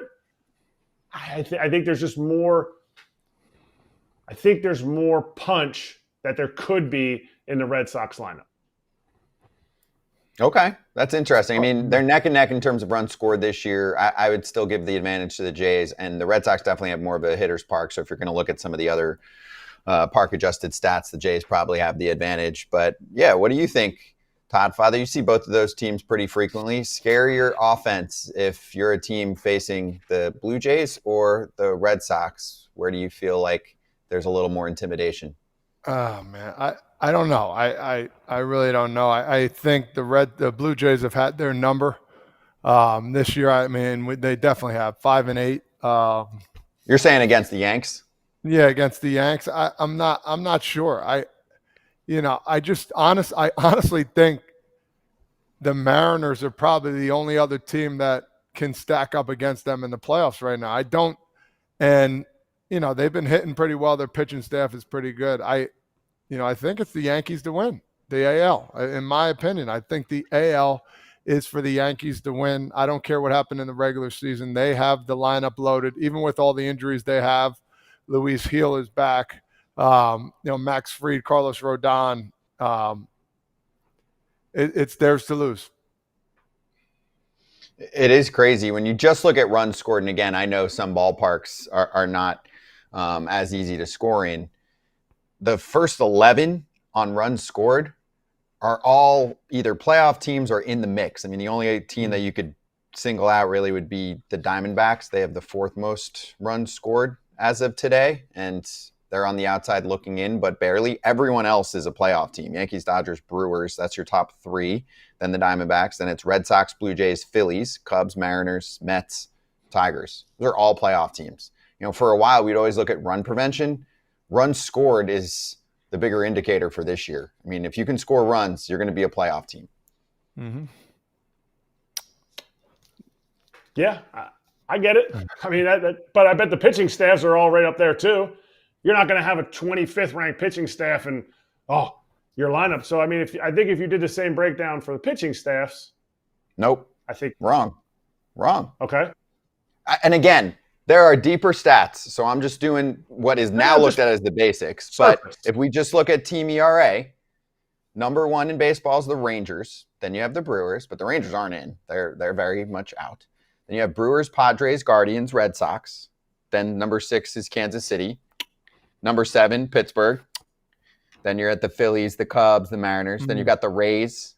So it's a little more balanced in that top 11. You've got almost half the teams in there that are very much not postseason teams. Just a little thing that I noticed. It's a little nugget. Got to score. Now, run differential. One more. On the National League side, I just want to spend another minute there. In terms of runs scored, the Dodgers are first, the Brewers are second, then like I mentioned, the Diamondbacks. Then you've got the Cubs, Mariners, and Mets. I asked this to Jim Bowden yesterday. I'll ask this to you because you're fresh with us today, Todd Father. If the Mets do make it in, don't you think that their offense is pretty damn good? I mean, their pitching is somewhat in shambles, especially starting pitching wise. But yeah, that's a good looking lineup. Like, I think they're going to give the Dodgers trouble in a best out of 3 series if they meet up with them, because I think the lineup can keep up with LA.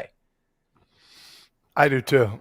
I would agree with you on that. I don't know why that slipped my mind a little bit, but they have a stacked lineup, and when they're clicking, I mean, they just went into Chicago and found a way to win games that they needed to. I know they lost a big game, but they took 2 out of 3, and the only thing that's going to hinder them is the pitching, and we all know that.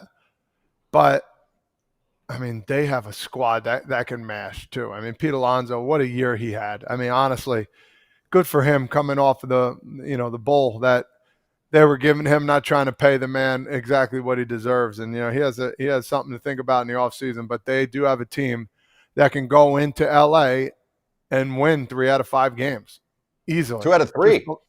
What? Excuse me. 2 out of 3. My fault. Yeah. And go out there and all of a sudden, bye-bye LA. They definitely could. Soto star, Lindor star, and clutch. Pete's had plenty of clutch moments for them. Nimmo, very solid, above average offensive performer, clutch moments, hitting left on left homers. Beatty, there's some length there. Marte's playing well. Vientos is rolling into form. He's starting to hit the ball out of the park, opposite field, and you know what he did in the playoffs last year. That lineup is awesome, but there is no bigger team that is more counterbalanced in the playoffs right now. Maybe the Guardians pitching staff and their lineup would be their pitching staff is so awesome and their lineup is poop soup right now.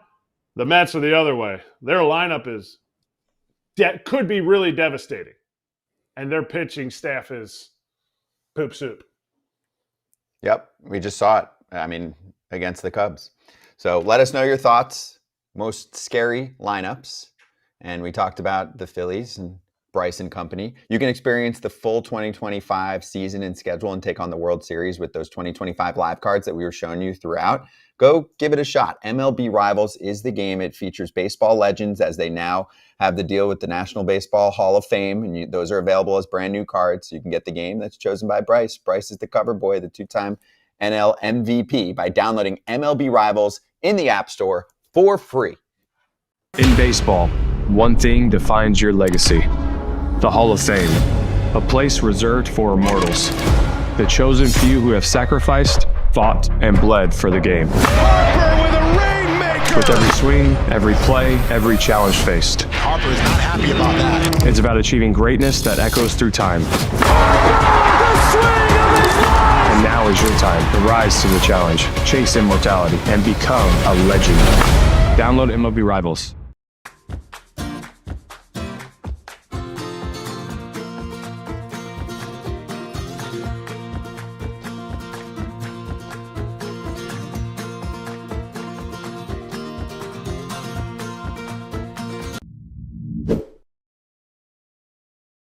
Todd, Father, you and me grew up in Jersey. We liked to collect cards, but the way the process got was ridiculous.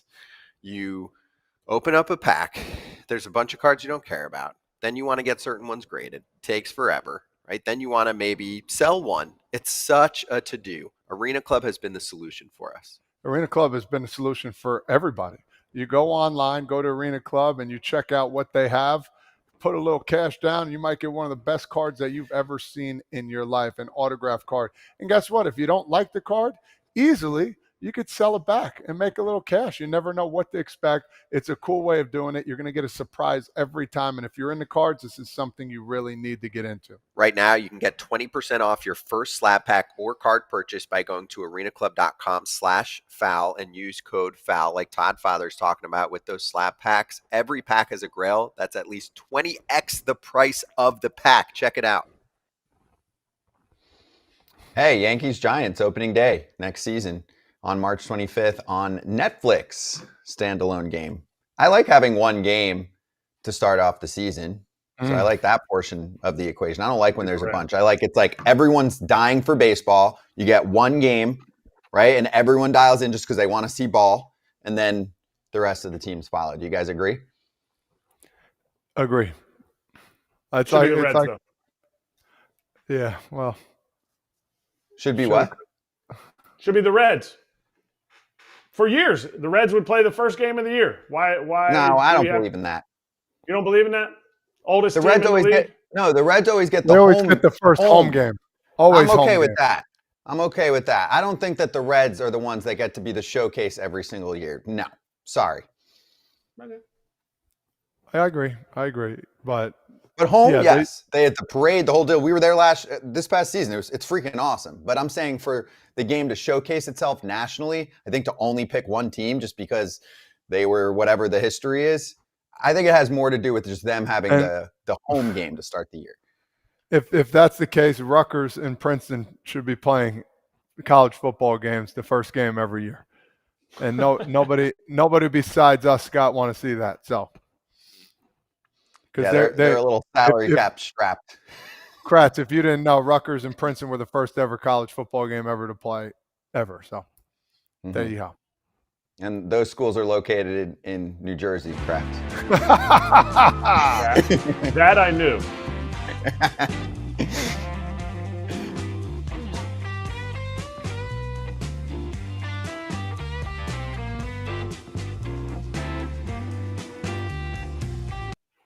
Hey, we have Pennsylvania's finest with us, the great Hall of Famer Jayson Stark joining us right now. Jayson, great to have you on. Good to see you. And I can see the look on your face. To me, the look is, I just took a deep breath and finished putting out my epic article about my thoughts on awards. So how do you feel now that you put, quote, pen to paper and it's released to the world?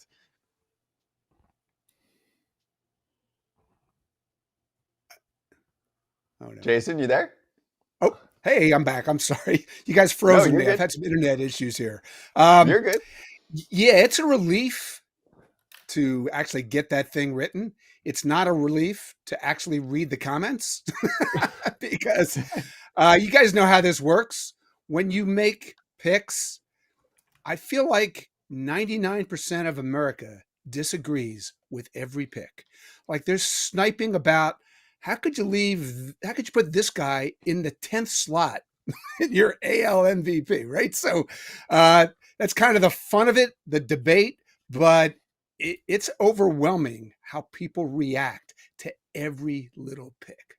But it's Okay, why we do this. We won't react to your 9th and 10th pick. We're going to just react to the standard ones. But as soon as, because it's fresh, when the article came out, did you get any comments that you were like, dang it, how could I have forgotten that point? Even though it may not have swayed why you made the pick, did anybody make any solid points, or was it just like, how on earth could you not put Ellie De La Cruz in here? Love, Scott Braun. Yeah.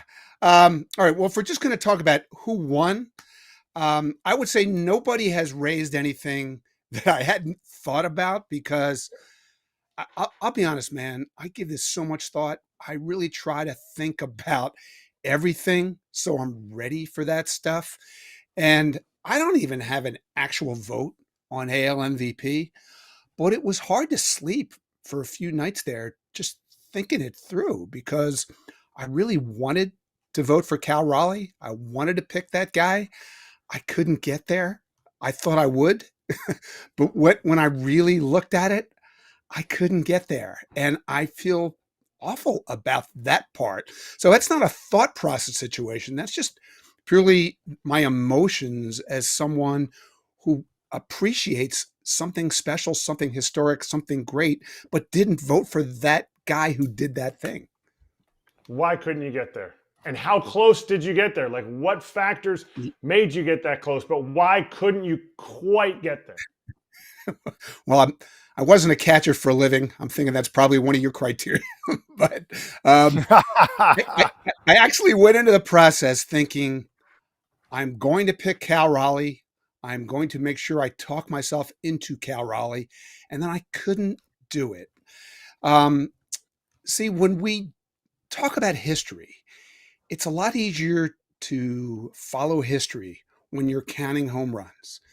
Cal Raleigh has hit 60 home runs. We all know it. It's a special number in the history of the game. It's a special number in our lifetimes. We know what 60 homers means, but there are other ways to make history. And, are we numb to how good at baseball Aaron Judge is? This is a guy with a 210 OPS plus. He is literally twice as good as the average player in his sport. And when I started looking at the gap between Judge and the next best hitter in his league, this was staggering, man. On base, he's 65 points ahead. Slugging, he's almost 90 points ahead. OPS, 177 points ahead of Cal Raleigh. And I went back, and this took a long time. I thought to myself, how often could anybody have done this? Like, who has had this season? So I went back. This is the 95th season of MVP voting. In all that time, Erik, only 2 guys have had that big a margin over the next best player in their league. I'm thinking you've heard of them. Ted Williams is one. Barry Bonds is the other. Now, that's a form of history we don't keep track of, but wow, right? That is, and that's what we're doing. We're comparing. You're not comparing Aaron Judge to the average player or Cal Raleigh to the average player. You're comparing them to Cal Raleigh to Aaron Judge. But Yeah, that's exactly right. What is your decision? Because in your article you said, I'm not going to make my vote until the season is over. Cal gets to 63. What say you, Mr. Stark? Look, I had to write this column for today, and right now, this minute, I think I wouldn't change my mind, but stuff can always happen that changes my mind. I'll know it if I see it. I'll know it if I feel it. Right now, I think that I got this right. I can tell you that if Cal Raleigh was in the National League and I was debating Raleigh versus Ohtani or Schwarber or Soto or whoever else you want to put as the main competition, I would have gone Cal Raleigh in the National League, but I don't get to make that choice. Interesting. I love all your answers. They're so intricate, and you have a smile on your face when you do it. It's just incredible. I kind of wish you can go down the line and ask like other ball players what they thought to kind of not sway you one way or another, but to feel like, this is what these ball players feel like. Now, on contrary, another guy, Christopher Sanchez, he's winning the NL Cy Young. No, what say you there? I think the answer is no. I picked Paul Skeens, and if you're asking me, is there a case for Christopher Sanchez? There is definitely a case, but what is it? Where would you look at Sanchez versus Skeens and say the answer is Sanchez? Other than what? Baseball Reference wins above replacement, and that is essentially a tie. Last I looked, they were separated by, what was it, 1/10 of a point, 100th of a point? That's a tie.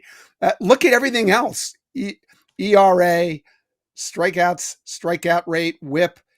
Tell me where Christopher Sanchez would get your vote over Paul Skeens. Yeah, nowhere. I wanted to hear what you had to say to that. That's why I was being funny. I think about this debate if Paul Skeens pitched for a normal team. Say he pitched for a team where he could actually win a game where he gave up more than one run. That did not happen to him this year. What would he have been, like 18-3? We wouldn't even blink twice. But because he's 10-10, he's going to be the first starting pitcher to ever win this award without having a winning record. But how exactly is that his fault? Felix Hernandez almost did it, but yeah, he was kind of in the same situation. American League Cy Young. Is it cut and dry, or should we look a little bit deeper into the other two candidates? I really only think there's one. It's Scooble and Crochet, with Todd's Yankee love to Max Fried in the background. Yeah, Crochet's amazing. I love watching that guy. I mean, this is the first year where I've ever actually had a chance to talk to him, and I love the way he thinks about not just pitching, but being a number one. That's really important to him. He really accepts that responsibility. But there's something about Tarek Skubal, man, that just separates him from everybody else. And when I watch him, here's that thing.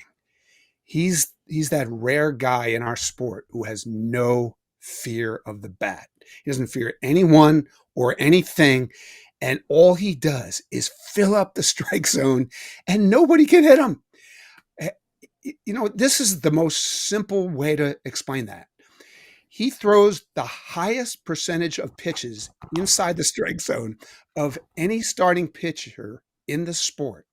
And yet the contact rate against pitches he throws in the strike zone is the lowest of any starting pitcher in the sport. Who does that? I couldn't find anybody. Like, there's some, Randy Johnson had some close calls and Pedro had some close calls, but in the 22 years that Sports Info Solutions has kept this, I couldn't find anyone with that high a percentage of pitches in the zone and that low a contact rate in the zone.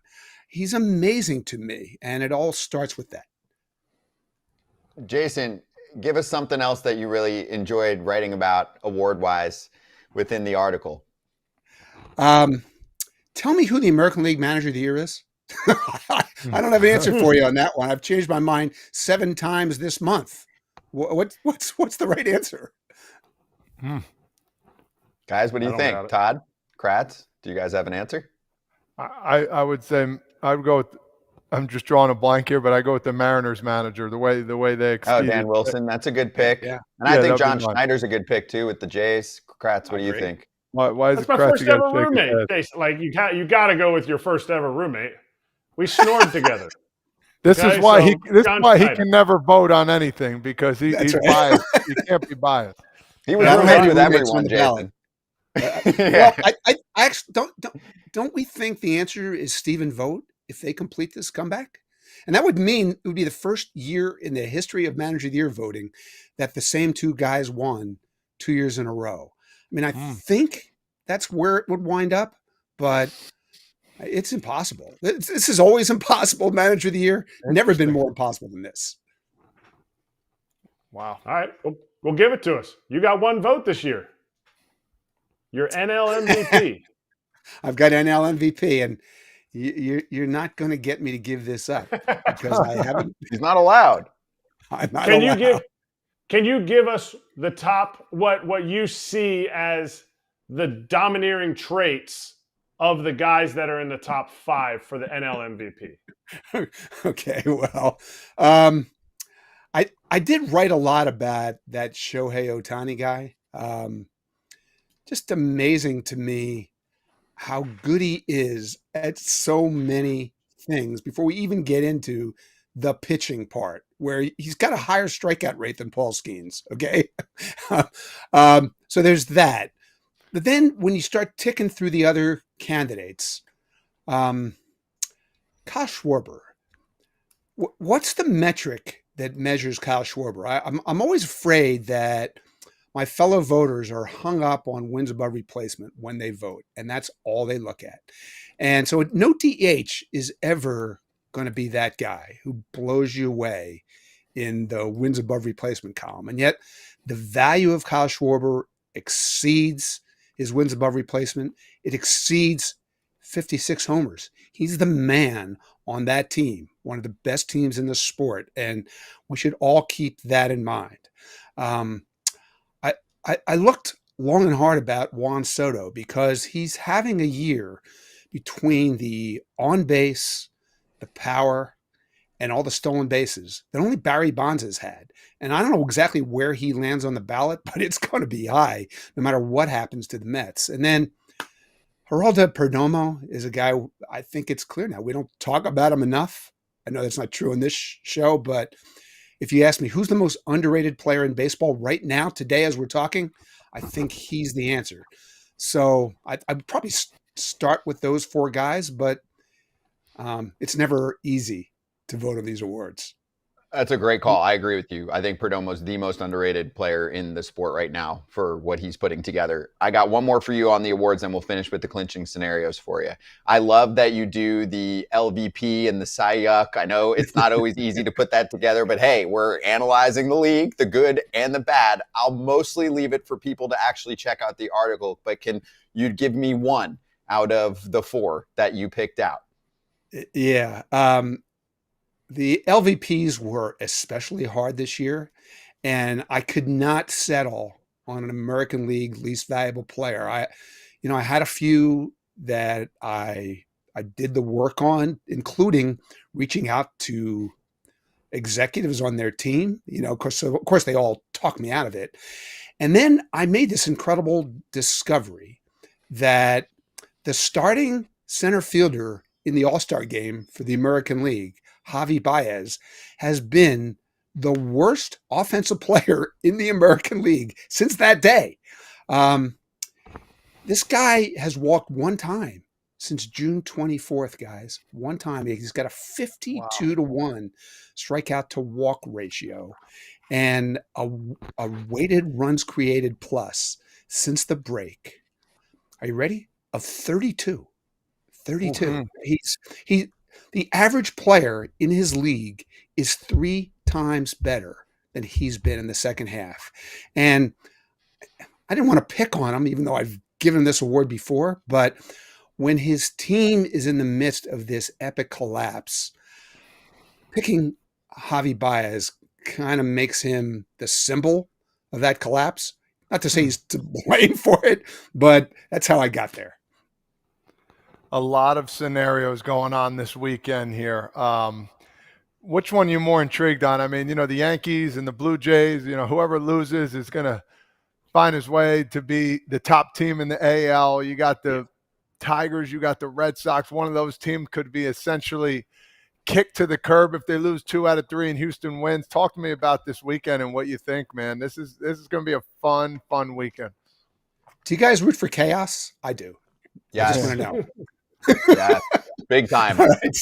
So I have an article on the athletic site just posted talking about the potential tiebreaker chaos.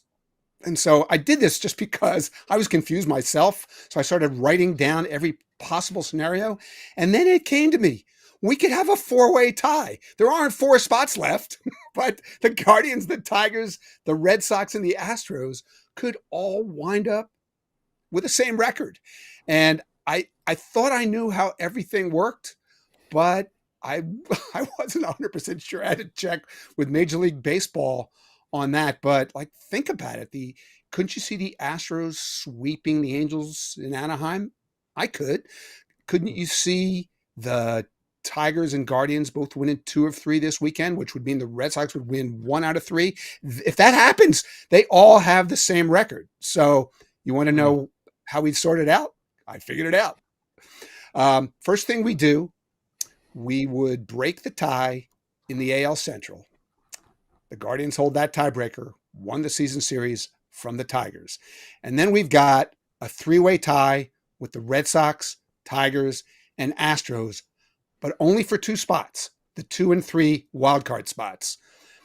The Astros would go home, and that's based on mutual head-to-head records against each other, but I'm going to give you a rule of thumb as we head into this weekend.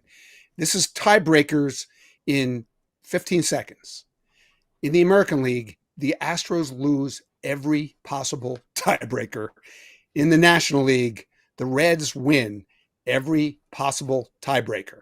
I have a much longer article that explains every possibility here, but just keep that in your head because that'll help you sort this out. All right. Quick answer from you on this one.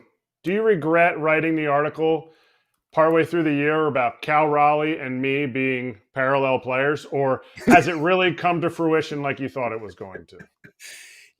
I thought at the time it was almost impossible to separate you 2 guys. I'm thinking now he may have done that. Well, how about you? You still think you guys are bonded? I think we're still together. I think we have a lot in common. We both have big butts.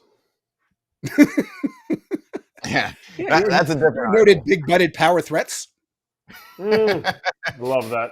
I love that. Yeah, that's a different award category Jayson hasn't gotten to yet, but maybe one day. Jayson, this was awesome. Great to catch up with you. Glad you got the article out for the world to absorb and attack and do whatever they do. Enjoy the final weekend. I am with you. My favorite team in baseball is chaos, so this is perfect for us this weekend. Yeah, love it, guys. Always fun to appear on Foul Territory. Thank you. Jayson Stark with us, the great. Check out his articles in The Athletic. He's got good stuff out there that was just released.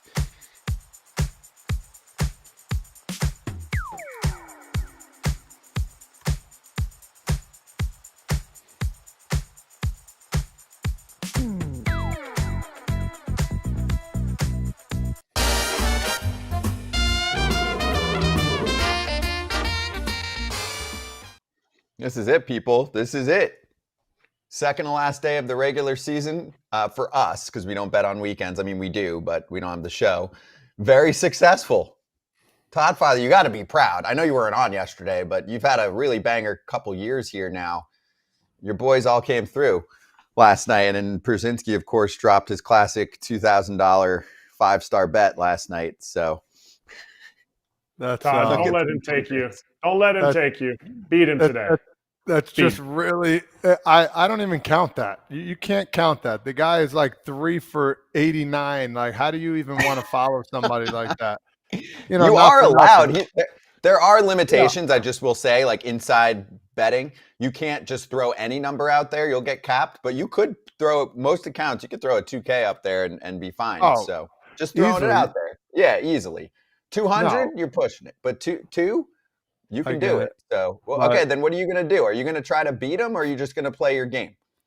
No, I'm gonna play my game. I mean, I want to do this for years to come. So I want to be, and we want in like 10 years from now, I'd be like, Todd, you did it again, 10 years straight. That's how it is. I'm gonna be Mr. Consistent right now. I'm gonna just stick basically with. I'm going out on a limb here a little bit. Okay, I'm usually kind of simple here, but I'm gonna take the Marlins money line today to beat the Mets.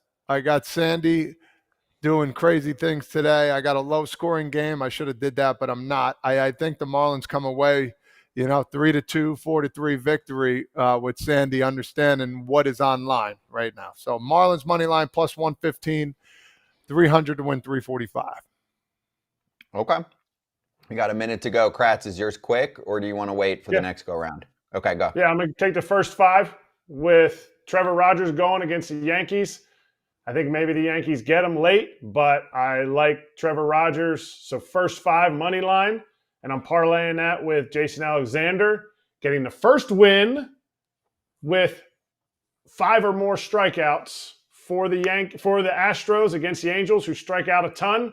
It's coming out of plus 300, putting down 105, so I can be in the green like my buddy Todd. Yeah, baby. Wait, how much you putting down? Yeah, exactly. It gets me in the green. 105. Good for you.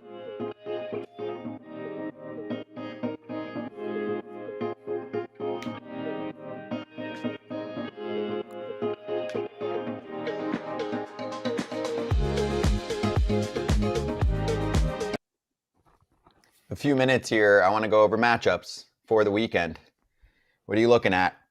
Obviously, about half of the matchups over the weekend are relevant, but what are you watching? I'm with you going off what you were just saying during the break for the TV crowd. Todd Father was talking about how the Marlins saved up Sandy Alcantara to finish his Marlins career at home. I think he's going to get traded this offseason, guys. So I think Sandy pitches in Miami one last time, and this is his opportunity to play spoiler against Brandon Sproat, who did not think he was going to be essentially pitching a playoff game for the Mets in Miami on September 26th. But thus, that is happening. So I will be dialed on that one. What else do we like? I like Gallen against Darvish. I mean, it's a fun pitching matchup. I want to see what Darvish looks like heading into the postseason. And they saved up Gallen, so a lot of heat on Gallen. The Diamondbacks probably have to win out the next 3 games to have a chance. What else? Boston, Detroit. Boston Tigers that's a layup. That's chalk. You have to go see it. And the big thing I'm watching is Casey Mize. Casey Mize, if the Tigers, who I think they're going to make the playoffs, does anything, he has to return to his first half form, or maybe like 3/4 of the way through the year form, because they are counting on him and they need him for this run that they're going to make in the playoffs. And the Tigers do hit lefties decently. They came out and they banged Messick around a little bit, who had been pitching well. Kyle Harrison's on the mound. It's not a given that the Tigers lose this game. Hey, can I ask you? Oh, go ahead, Top Father, and then I got a question. I'm just thinking both the Blue Jays and the Yankee games. I'm very intrigued to see how this one plays out. That's all. Can I ask you guys a question? So our sport definitely has spread the rock around to a million different networks and streamers and all of that, right? But so does NBA, so does NFL, etc. I've heard a lot again about, this game's on Apple, so I think tonight it's Boston and they might clinch, and then, people are up in arms. I mean, you can sign up for the service for a free trial and then watch the game. Like, some people are like, it's not a bet, like I won't be able to watch it. I'm like, and I get the money part, but I'm like, I've done it before. You can get a free trial. I'm freezing again. Great when I'm trying to make my point. You guys still hear me though? But like, what am I now? If you want to hear your broadcast, I get that part. And actually, I'm pretty sure they do this. We did this for YouTube. Like, they'll put the radio feed in there where you can toggle and you can listen to if you want the homer call, like you can get that. So I'm just genuinely asking, like, why are people so angry? Like, you're not going to have a world where your local broadcast is just carrying everything for you. That's just not how sports work in the current landscape. So I think them at least giving you the radio feed, if you don't like the national call, what else do you want? Yeah, I just think people are used to having their cable networks making it easier. Turn the TV on, click to their certain channel, and boom, that's all. That's it. We talk about old school ways. That's probably it. Yeah, because people are like, because this happened with the Dodgers with Kershaw start last season. They were the dork of the week for Alana. I'd want to ask Alana, I'm like, if you're in LA, you can still get the Apple game. Just sign up for a free trial and watch the game. And fans are going to complain about different stuff, just like players are going to complain. When you play every day, you want your routine exactly the same. But come on, let's be honest. Like, you can sign up. You're signing up for Amazon to watch the Thursday night football games when they first started playing those games. Amazon's getting a million signups. That's why Apple's doing it. It's because people want to watch these games. Good for Apple. Going out on a limb, getting these games. Maybe they could do a better job of calling the games. Hey, they're still young. They're growing. But to me, just sign up for it. Just sign up for it. Yeah, this is not a paid anything. Trust me, we do nothing with them. I'm just throwing that out there. You can also toggle to the radio broadcast and listen to them. I know it's not perfect. If in a perfect world, you just get your homer broadcast. That's what many people want. But it's just, I mean, NFL doesn't do that at all for any games during the regular season. So just throwing it out there. I just have been seeing it pop up again lately where they're like, oh, they should make a way for it to still be on the local broadcast. But I'm like, it's not like you can't get the game. You can get the game. And you can get the game for free with a trial. So you're paying $0. You can't get it forever, but for a free trial, you can get it for that one game you're trying to watch. Get it on your phone if you want. Some people, if you only have cable and you don't have like the ticket or something, it's going to be a little bit tougher to get it on your phone. But you can watch it outside, sitting on a lawn chair. Just throwing it out there. All right, Slap Hands coming up next. We're going to honor someone else who's doing a final thing in baseball this weekend.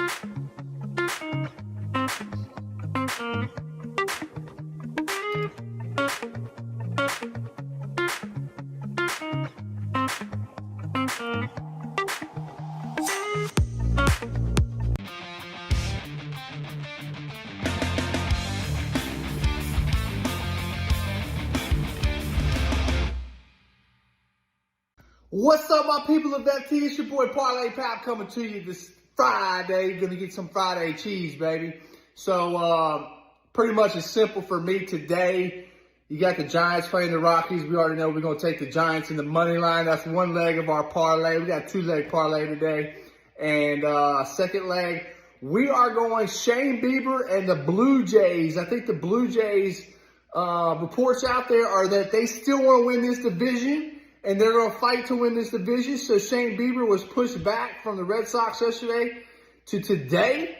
So I'm going with the Blue Jays, man. They setting their lineup up to try to win this division and or the starting staff. And so it's a 2-leg parlay for 100. We're putting 100 on it. We got plus 122. Let's get that cheese. Let's go, Pap. Finish strong, baby. I love that. Reports say the Blue Jays are still trying to win the division. Confirmed. They are still trying to win the division. Inside source. He's good. He is one of our insiders in some form or fashion. For me, first off, I do want to just do a quick pat on the back. It was one of those, I do it 5 times a year probably, where I'm like, Kratz, Mariners are still going to pummel the Rockies yesterday. I should have put way more cheese on that one yesterday. That was not close, but I'm going to make sure I finish in the green. Just keep it nice and simple. I'm going to play my game. I'm just trying to win $100 tonight with the Rockies and the Giants, minus 110, over 8.5 runs. To get yourself close to even money on this one on a bet, you have to go 3 or more. You have to go the double run line action if you're going on that one. So I'm not doing that with the Giants, but that shows you how bad they think this is going to look. And Trevor McDonald starting for the Giants, he had a 5.5 ERA in the minor league. So I think you're going to get some scoring tonight in this one. They're both playing loose, just trying to finish with some nice numbers. There's your final locks of the day board for the regular season. Of course, we're going to do this all postseason long as well. So good luck with your picks tonight. I like them all. You get a good variety here too. If you want to play a minus money bet, there's plus money, there's big plus money like Kratz is going for. So get after it. And also in the BetMGM app, you might have yourself an SGP boost token that stands for same game parlay to score a bigger payout. If you use it and activate it, gambling problem or concern, call 1-800-GAMBLER. Be right back for Slap.